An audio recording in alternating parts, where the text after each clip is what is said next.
В эфире новости, в студии Кристина Якупова. Здравствуйте. Главные темы этого выпуска. Глава Якутии подписал указ о выделении по 100 тысяч рублей на каждого ребенка в 2022 году. В России кредиторам запретили списывать социальные выплаты в счет долга. Девочка из Мирного вошла в десятку лучших школьников Якутии. Глава региона Сан Николаев накануне подписал указ об установлении целевого капитала «Дети столетия». Капитал в размере 100 тысяч рублей получит каждая семья в Якутии при рождении или усыновлении ребенка, родившегося в период с 1 января по 31 декабря 2022 года.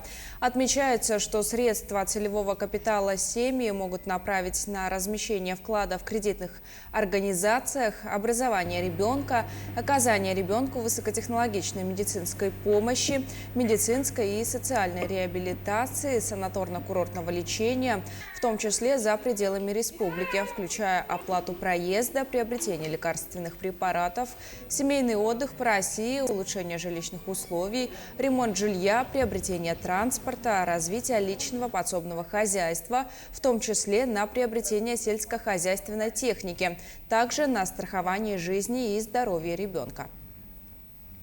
За минувшие сутки в республике выявили 100 заболевших коронавирусом. В Якутске 31 случай, по 12 зарегистрировали в Неренгринском и Сунтарском районах, 10 в Алданском, 7 в Верхоянском. Еще в 11 районах республики от 1 до 6 инфицированных. За сутки лабораториями республики проведено 2134 исследования.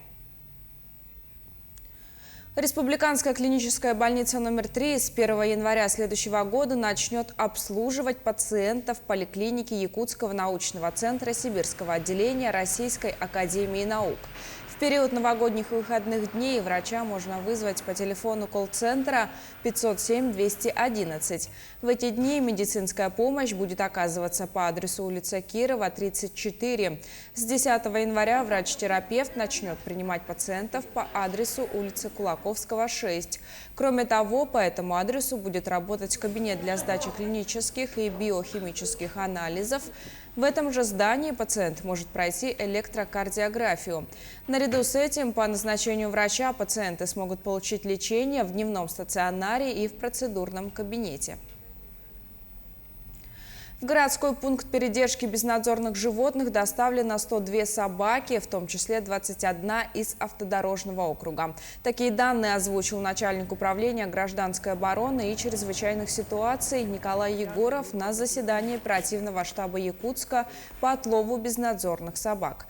В сообщении не уточняется, пойманы ли собаки из агрессивной стаи, которая напала на Сардану Слепцову, доцента химического отделения Института естественных наук Северо-Восточного федерального университета.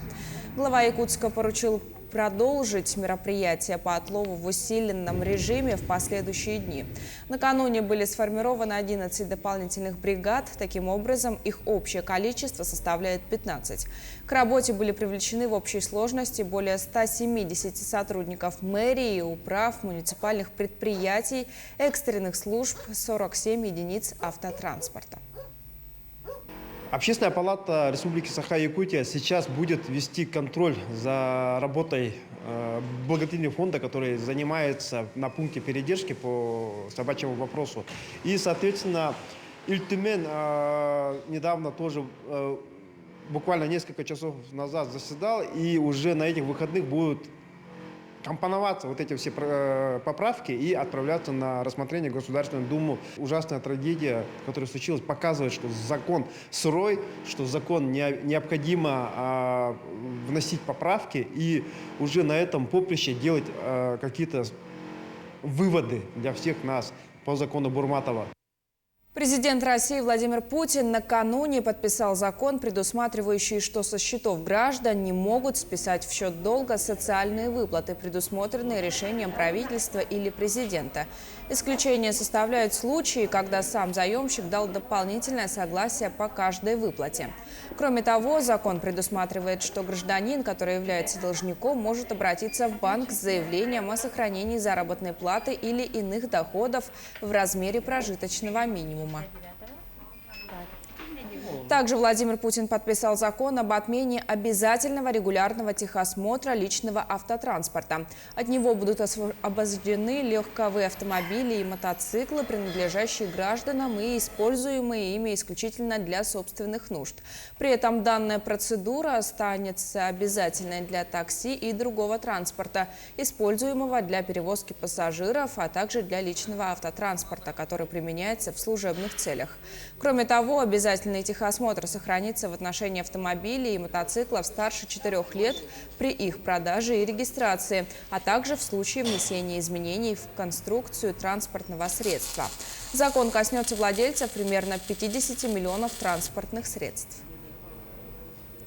За этот год на руднике «Удачный» добыли 4 миллиона тонн алмазоносной руды – рекордное количество за последние 6 лет.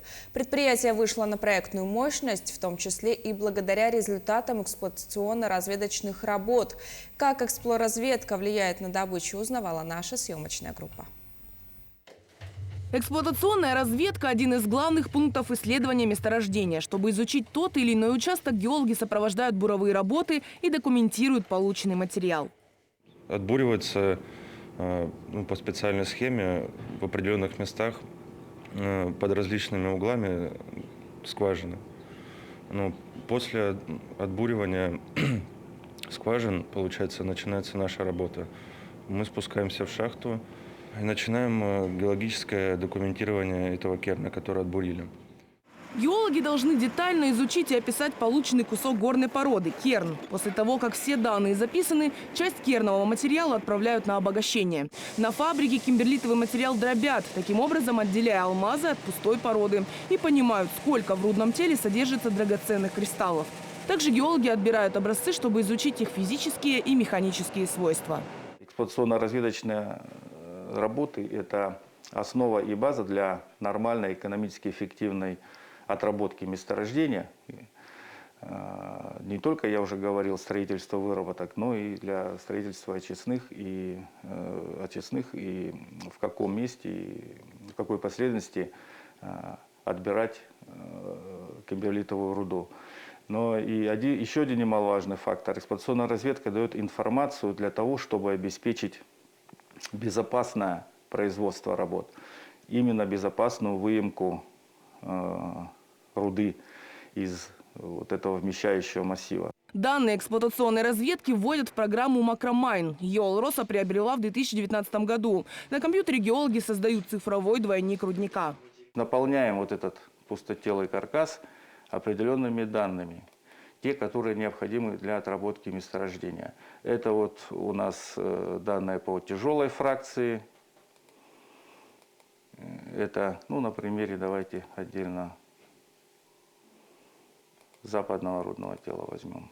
Это данные по тяжелой фракции, это прочность, это влажность. Программа также создает каркасные и блочные модели рудных тел. После того, как ресурсная 3D-модель готова, ее отправляют заказчикам в ГОКи. Кристина Каширина, Анна Брянская, Артур Голиков, телеканал «Алмазный край». В Ленске в скором времени появится спортзал для инвалидов. Строительство спортивного объекта запланировано по улице Якутская на месте старого школьного спортзала. Сегодня заканчиваются проектные работы, расчищена территория. Все готово к началу постройки. Спортивный объект будет отвечать всем современным требованиям. Планируется закупить специализированные тренажеры и инвентарь, а также предусмотрено обустройство территории для удобства людей с ограниченными возможностями и установка уличных тренажеров. Там мы делаем зал хороший, современный для адаптивных видов спорта, для инвалидов. Отдельный зал спорта, у них свой зал будет современный. Достаточно, да, в этом году мы его сделаем, потому что обязательно запустим. Школьница из Мирного Алиса Бердашкинова вошла в десятку лучших учеников республики. Такого звания удостаиваются победители российских, международных конкурсов и соревнований.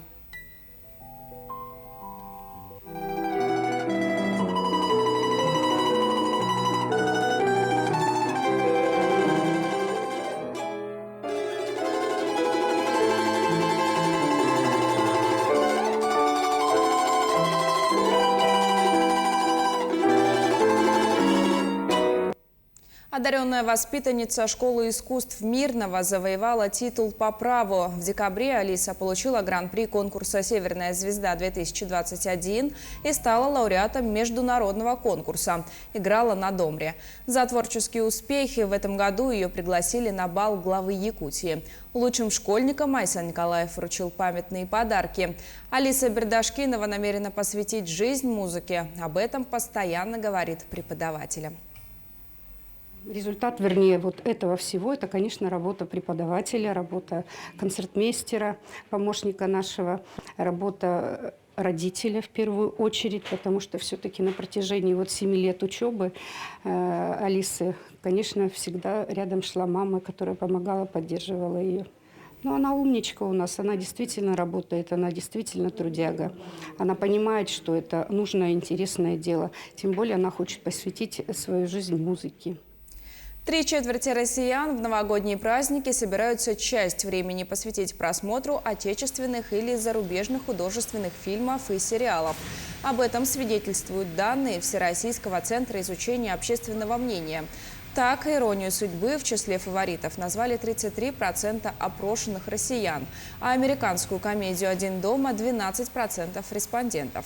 В пятерке лидеров у россиян также фильмы «Иван Васильевич меняет профессию», «Операция И» и другие приключения Шурика и «Елки». Своими любимыми новогодними фильмами их назвали по 8% респондентов. Телеканал «Якутия-24» совместно с Русским драматическим театром имени Пушкина подготовил для телезрителей подарок – музыкальное представление «Новогодняя открытка». Это первый такой совместный опыт работы труппы театра и телевизионного коллектива. Съемки проходили как на сцене, так и в обновленной телевизионной студии телеканала. Новый проект телеканала зрители могут увидеть сегодня в 22:20 и 1 января на телеканале НВК «Саха». Раньше все любили получать и писать новогодние открытки. И мы решили вспомнить эту давнюю традицию и подарить нашим зрителям яркую, красивую музыкальную открытку. И в нашем представлении будут участвовать очень известные в республике люди. И не раскрывая всех секретов, скажу, что вы увидите еще наших ведущих в необычном для них амплуа. Ну а кто был Дедом Морозом и Снегурочкой, вы узнаете уже совсем скоро. Наши корреспонденты следят за развитием событий. Оставайтесь с нами.